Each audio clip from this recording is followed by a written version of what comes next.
હાલો મિત્રો, તો રામ રામ ને સીતારામ બધાને। આપણે એક થોડું કામ રાખ્યું છે ધૂળ ફોળવાનું, તો આપણે જયેશભાઈ જો ધૂળ ફોળવા માંડ્યા છે।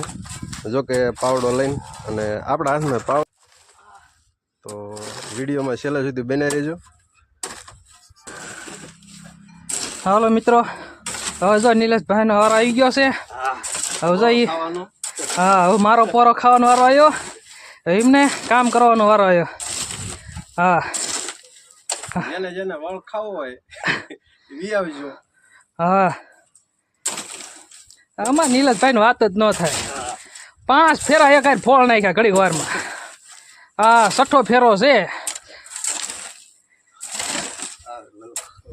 હાલો, તારે વિડીયોમાં છેલ્લે સુધી બનાવી રહીજો અને અમારી ચેનલને લાઈક કરો, સબસ્ક્રાઈબ કરો અને કોમેન્ટમાં તમારો જવાબ જણાવજો।